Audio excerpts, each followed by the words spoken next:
You have built your administration. You have your people in place. You've set your agenda. Are you where you wanted to be at this point? I think I am, but you have to move pretty fast. Between Election Day, you've got to get your government set up by early January. You get sworn in. There's a holiday break in the middle of that period. You know, we had a lot of folks who had to hire. I'm really proud of the team we put together. It's a great group of commissioners and staff. And then you got to prepare a budget and have that ready to go a month later. So it was a busy cycle. And I think we're in a good place right now. We have an honest budget. It's right now on the desk of the legislature. You know, Standard & Poor's and the rating agencies said for the first time in 18 years, Connecticut's outlook has improved. It's positive now. Now we've got to make sure the legislature keeps it more or less intact and doesn't borrow from the future. We can get going. I'd assume that you would have an expectation of what it was going to be like to be governor.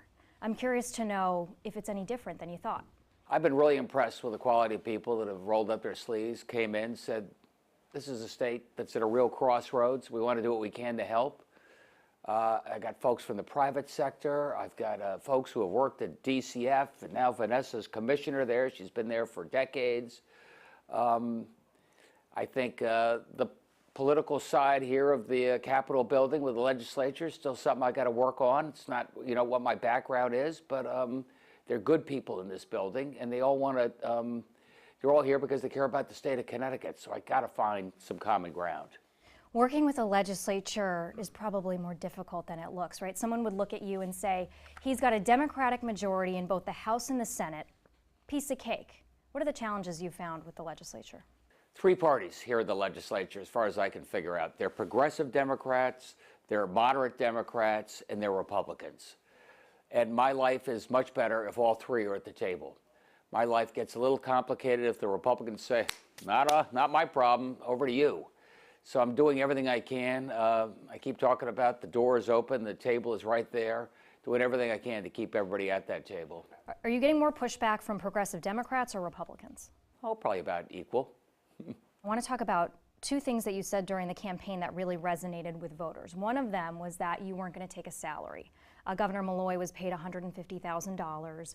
You know, to this day, you are not taking a salary. The other one was that campaign ad where you're in the car and you're saying, I'm going to use my car. I don't need a government car. 100 days later, you do have a security detail. You have a government car. What happened there? Did state police say, no gov? The state police said, no way. You know, as soon as I found out that I had been elected, sitting there in the hotel room, I got a knock on the door, and state police came in, introduced themselves to me, said, hello, Governor, we'll take you from here. And I had my nephew, Charles Walcott. He'd been driving me all over the state for 6 months, and he headed back to Massachusetts. Your life changes that quickly. And so sorry about that. I thought I was going to be driving my own car, but that's not the case. But I'm not taking a salary, and I'm honoring the core commitments I made to the people of the state. An honest budget, most diverse administration in history, get this state growing again. You campaigned heavily on tolls, on only tolling tractor trailers. You took office, you changed your stance. What happened with that? I think a couple of things. One, a year ago when I was saying that, I thought for sure the Rhode Island legal situation with the truckers suing the state of Rhode Island was going to be resolved. And it may not be resolved for years now, Jen, so I cannot afford to wait. And it looks like that would not raise the revenue you need. So I'm doing everything I can to offer a maximum discount to Connecticut folks, a frequent flyer discount if you have to drive. But at the end of the day, you know, truckers and out-of-staters and Connecticut taxpayers, the users of our road, are going to pay for it. And what I don't want to do is the Republican plan, which is just to borrow more and have the Connecticut taxpayers pay for everything.